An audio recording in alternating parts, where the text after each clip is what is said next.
Hey there.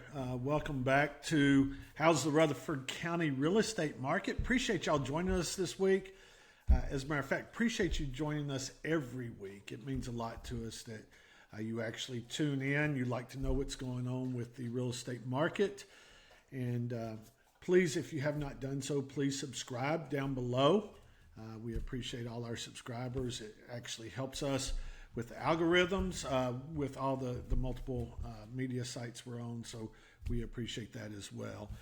If you do not know, I am John Turner. I'm your host here of How's the Rutherford County Real Estate Market. I am the team lead along with my wife, Tracy Turner. We are the team leaders of the Turner Victory team at Onward Real Estate, located in Murfreesboro. We service not only Rutherford County, which would be Murfreesboro, Smyrna, Laverne, Eagleville, Rockville, Christiana, Las Casas, Milton, Fosterville, Walter Hill. What other names can we throw out there? But we also service the entire Middle Tennessee area. So we would love to help you with your real estate needs. In this program, what we like to do is we like to look back on the past week of the Rutherford County real estate market. But this is a very exciting time. This episode is because not only are we looking back on the past week, we have the month-end numbers, the month-end for October, not September, October of 2025. We also have some interesting information. First of all, we got breaking news. I guess I should share with you. This is breaking news, just came out. It looks like the federal government has reached an agreement to reopen. They will be voting on that, but that certainly will impact the real estate market. So we're going to talk not so much about that, but talk about some other things on the national news right now. For instance, we are going to touch on the 50-year mortgage rate. President Trump just announced that he was going to be pushing for that. So we're going to talk about some pros and cons of the 50-year mortgage rate. We're also going to talk about a 1% mortgage. Heard anything about a 1% mortgage rate? We're going to talk a little bit about that. So should be an exciting addition or episode anyway. Let's get started. If I can, I will get myself down and out of the way here. And let's go ahead and talk about what we had going on this week in Rutherford County real estate. First of all, 1,524 homes are currently on the market. This is up from last week, down from what we've been trending at the previous weeks. We'll go over all that in a minute. 108 new listings this week. Our pendings are at 74. That's actually down quite a bit. We did close out 68 homes this week. There were 91 homes that were pulled off the market. Either they expired or the sellers decided to pull them off the market. We have closed 1,330 homes over the past 3 months in Rutherford County, so things are selling. How does this compare to the past couple of years? We'll look at it a little bit here in a minute. We have 3.44 months supply of inventory. That means if nothing new came on the market and demand stayed exactly the way it is right now, it would take almost 3.5 months to eat through that inventory. Technically, still a seller's market. It feels like a buyer's market. Buyers have more leverage now than they've had a long time. I just saw an article that one of the gurus was saying that buyers have more leverage now than they have in any time in the past 10 years. So if you are a buyer, you have leverage and you have choices. We did pen just under 5% of the homes on the market this week. So that's what we got going on. Let's look at a little bit of our charts. First of all, our new listing chart. You can see we were up a little bit. The light blue line is this year. The dark blue line is last year. So we were up 4 units. So it's not like we're getting flooded with inventory from this side. And definitely down from just a couple of weeks ago, where you can see we actually peaked out on some of these new listings. Pendings, wow. You have to go back all the way to the, 77 there. Oh, man. 74. So you have to go back to the second week of the year to see less pendings than we had this past week. That's a trend we were not expecting. And it's 3 straight weeks of down pendings. You know, it's interesting because if I were to go back and put a timeline on it, this went down about the time the government shut down. Markets do not like uncertainty. You've heard me say that a lot. Whether it's the housing market, the stock market, whatever it is, they do not like uncertainty. And there's been a lot of uncertainty. There's been a lot of our fellow Rutherford Countyans who have been working without pay, be it air traffic controllers, some of your federal workers, things of that nature. It's been a very tough time for them. I pray that the government gets back up and helps them out. We also have a lot of people that are relying on food and different things from the government, and certainly hope that we bring back some certainty there. I will say this, though. I have seen a lot of people stepping up in this time, helping out others, and that certainly makes me feel good. It makes my heart warm because we get so used to sometimes the government doing things that maybe we should be doing a little bit more of that ourselves, be it the individuals, churches, things of that nature. But anyway, don't want to get off on a tangent. We have been down pendings for the past 4 weeks. Month supply chart. Again, we just we're floating in here in the 3.3, 3.4 month supply. It's been pretty consistent for quite some time now. No major moves there. Available inventory. Let's jump past that bigger chart. Let's go to 2025 available inventory. And if you look, the 1524 is up from 1498 last week, but it's still lower than anything else going back to, where would that be, July, late July. And this is a trend that we see happen a lot. If you look at it in 2024, we were up, and then about this time of year, we actually started going down some as well. So kind of a normal trend there. We also, if you look at our pending percentages, the light blue is 2 years ago, red's a year ago, and now we are on this dark navy. One of the lowest points that we've seen in a while as far as the number of pendings versus the number of homes on the market. So that is interesting. We're only looking at a week or two right now. Nothing that I'm going to call a trend. And like I say, I do take into account with the federal government being shut down. That's affected it some too. So it will be interesting, assuming the votes get turned in and we do get the federal government open, to see what the next 2 or 3 weeks hold, and see where we're trending there. So monthly closings.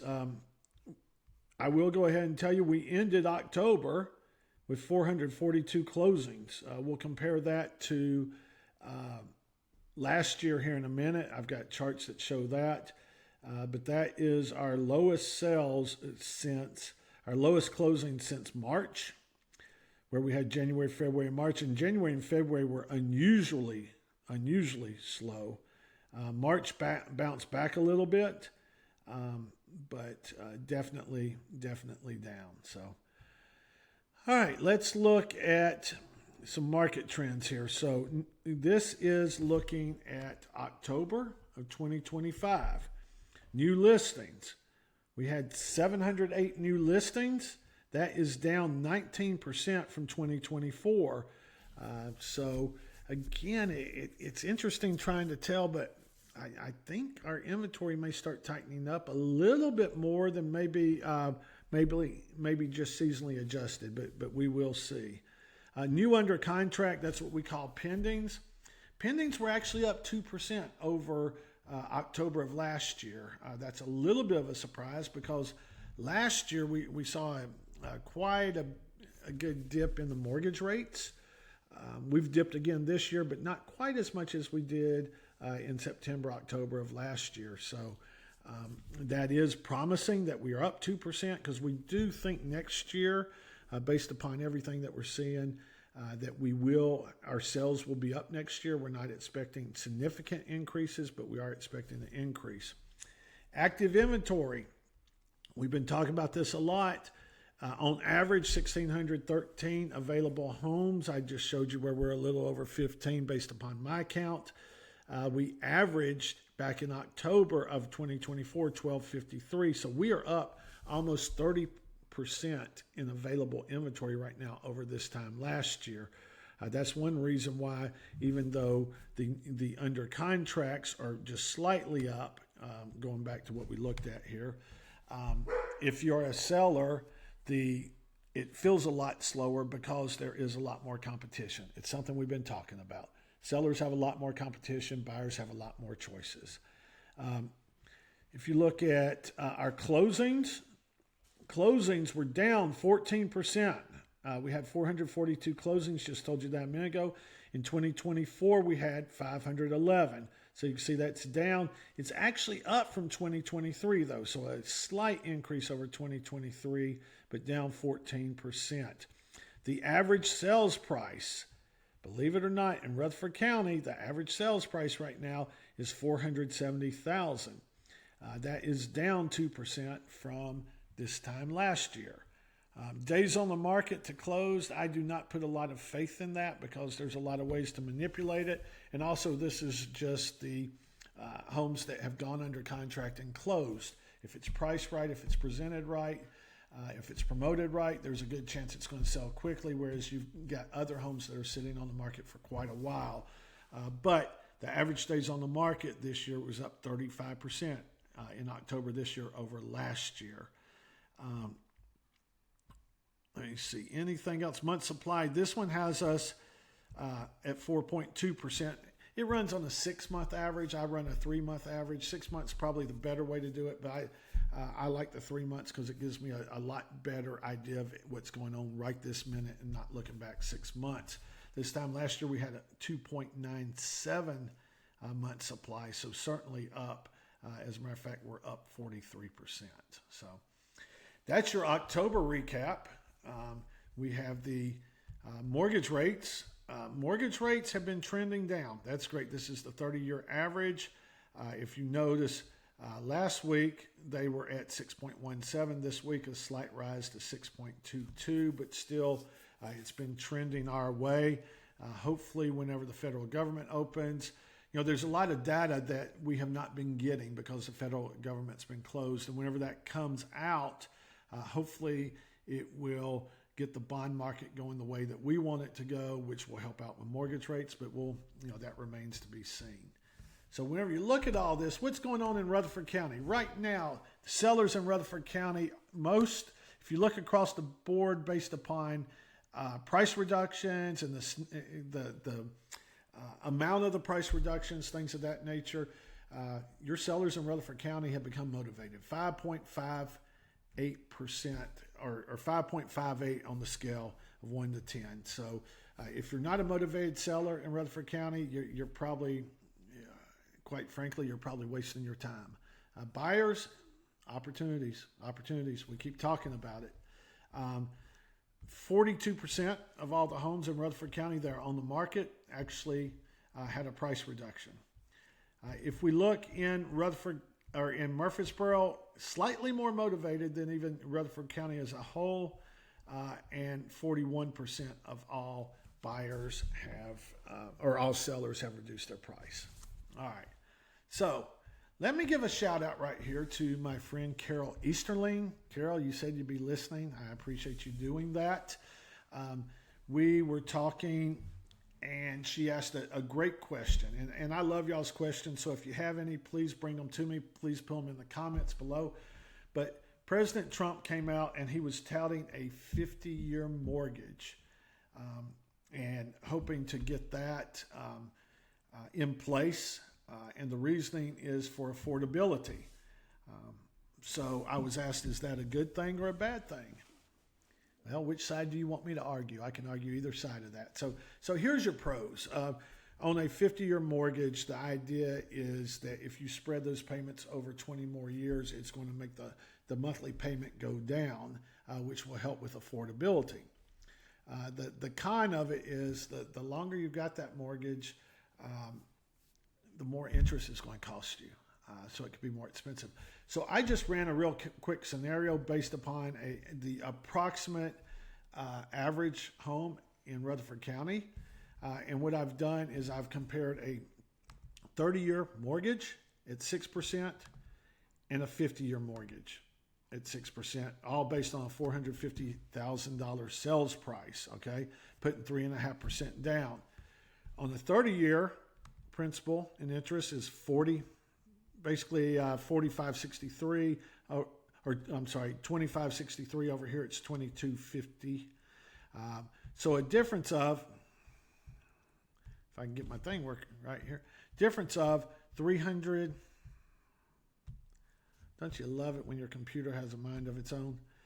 All right. So this thing is, there we go.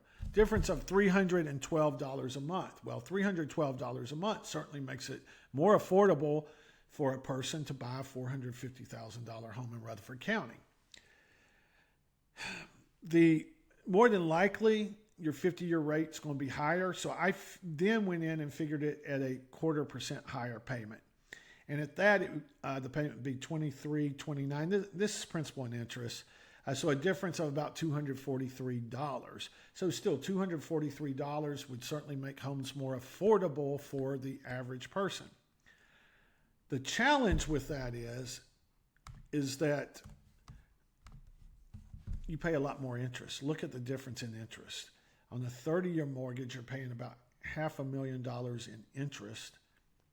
On the 50-year, you're paying almost, and actually I made a typo here, that should be at 6%, but you get the idea anyway. On a 50-year, it's going to be almost $1 million. So that is a difference of $475,000 in payments. So if you're going to hold on to that house for 50 years, it may not be the best thing in the world for you. Where most people make their money on homes, though, is the appreciation. In Rutherford County, we see somewhere between 4.5% and 5% appreciation on average. So if you buy that $450,000 house and it appreciates at 5%, that first year it's going to appreciate about $22,000. The second year, probably a little bit more than that. So if you stay at 4 or 5 years, you may see $75,000 to $100,000 worth of appreciation. You turn around and sell it, you buy your next house, whatever. So there's a case to be made both ways. Certainly would like to get your opinion about the 50-year mortgage. So feel free to chime in below whether you think it's a good thing, a bad thing. But in certain instances, it will work. In certain instances, it may not be the best thing. But I'm glad we're at least trying to think about how to make things more affordable. The easy answer is lower the interest rates, the mortgage rates, but there's a lot more in play than just doing that. You can't just lower them because of all the other impacts that it makes. So, what about something else? And I just wrote this down here: mortgage portability. Have you heard of mortgage portability? It's something. It's been an idea that's been floated around. It really hasn't gained any traction, and probably because it doesn't benefit the banks. Mortgage portability would be if you have a mortgage on this home and you're locked in at 2.75, 3.25%. If you could take that mortgage and you buy a new home and take that mortgage with you and help offset the higher mortgage rates. It's an interesting concept. I think that would certainly help get our market going better. I think it would help a lot of people.